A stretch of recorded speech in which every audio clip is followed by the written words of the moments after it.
Hey, what's up guys? Welcome back to the channel. In today's video, we're going to be going over a lot of different things. We're going to be going over the fact that DICE has finally announced some official Season 7 information. We know the date of the gameplay trailer now, so that's pretty great.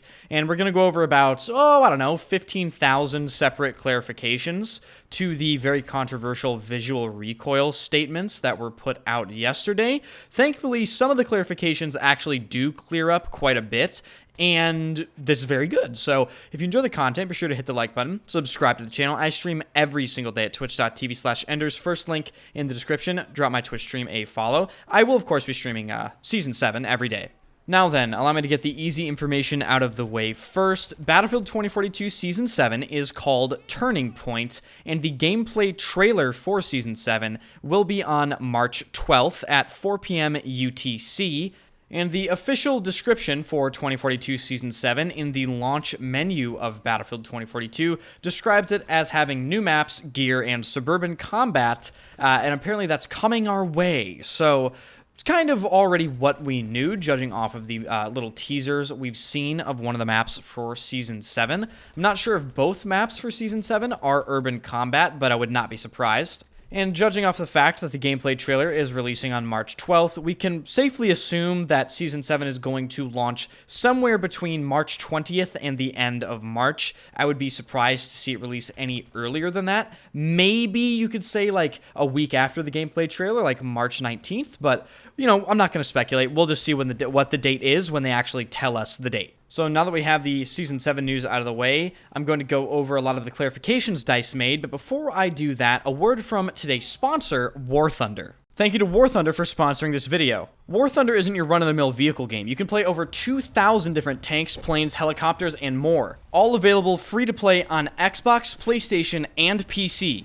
These vehicles in War Thunder take dynamic damage to different areas of the vehicle, and they're detailed down to their individual components. And all of this can be found within a free-to-play game, which I personally find to be incredibly impressive. But it doesn't end there, because say your vehicle is damaged or destroyed, War Thunder has an X-ray system which shows you exactly what happened in combat. And if you are someone that enjoys spicing things up with a bunch of variety in your gameplay, War Thunder offers multiple different game modes to fit your playstyle. So use my link in the description to claim these awesome bonuses and play for free on Xbox, PC, and PlayStation today. So what has DICE actually clarified about their visual recoil announcement that they made yesterday, which caused actually so much of a commotion that they felt the need to clarify things quickly, which if you know DICE, they are pretty much notorious for not being very quick about doing things. And if you watched my YouTube video or stream from yesterday, you would know that I was not happy at seeing the fact that DICE is looking at adding additional visual recoil to Battlefield 2042,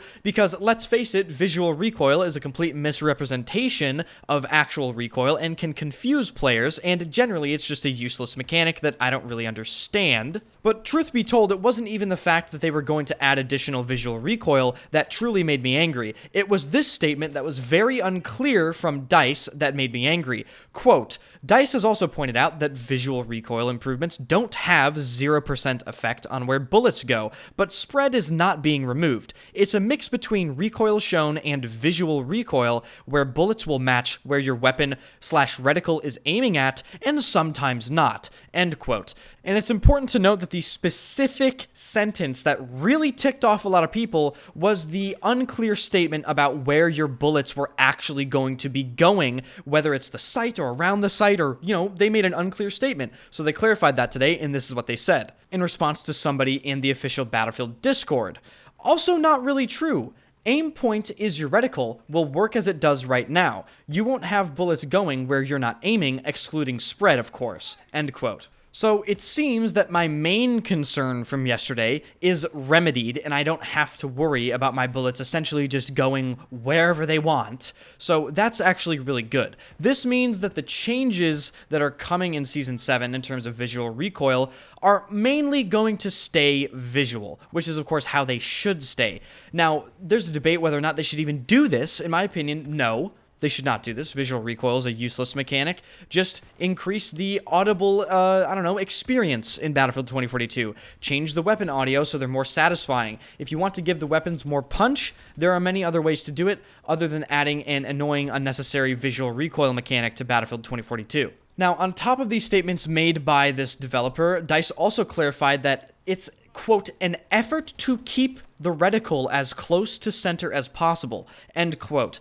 I think that is incredibly lazy from DICE, because it's not exactly an effort, right? They can tie the point of aim to screen center, and they can make sure the reticle does not deviate from the screen center if they actually wanted to. So I'm not sure why they use the word effort. You can just do it. You've done it in previous Battlefield games. They actually removed visual recoil from Battlefield 4 entirely. So this is a bit of a facade DICE is putting up here. They don't actually want to tie the point of aim and reticle to screen center. They want to allow for some deviation for, I don't know, some arcane reason that I cannot deduce. And DICE goes on in this statement and clarifies that visual recoil already exists in Battlefield 2042, and they are just improving it for immersion/visual reasons. Now, DICE goes on to clarify yet another thing. This was something that confused a lot of people, because in these visual recoil announcements that they made yesterday,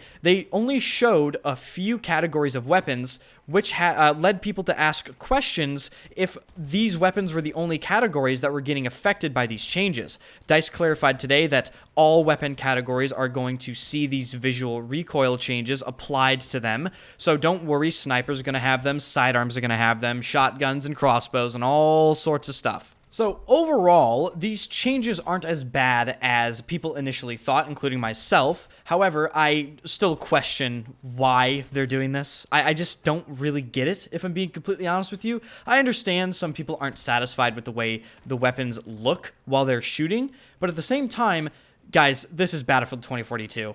Like, no one cares. The game is so dead and irrelevant compared to so many other FPS games. I am honestly shocked that they're even bothering revamping this aspect of the game right now. I really am. And some people were speculating on my video yesterday in the comment section that DICE is actually using Battlefield 2042 as a test bed to implement things that they're planning on using in the next Battlefield game. Now, obviously, that's just pure speculation, but I would not be surprised. As far as the visual recoil changes go, I will be testing them extensively still, because I still never trust DICE with anything animation related, particularly when it comes to the firing animations of weapons, because they are notorious for breaking things and decoupling things from screen center and generally just creating more problems than they actually fixed. So if you would like to see extensive testing of these visual recoil changes when Season 7 drops, be sure to subscribe to the channel and turn notifications on. Also hit the like button on this particular video. I'd really appreciate that. And I stream every single day at twitch.tv/enders. First link in the description. Certainly let me know your thoughts in the comment section about this. I am glad DICE bothered to clarify some things, because it did certainly clear some things up, and I'm overall less annoyed about this now. It'll probably just be a minor irritation rather than a complete and utter, destruction of the gunplay as far as I was concerned. If my reticle was not where I was actually aiming, I was about to lose it. So thank you guys for watching. I really do appreciate it, and let's hear some more from War Thunder. Don't forget to use my link in the description to try out War Thunder for free today on PC, Xbox, and PlayStation to experience the over 2,000 incredibly detailed vehicles and awesome gameplay mechanics. Try the game out using my link and claim these awesome bonuses. Thank you to War Thunder for sponsoring the video.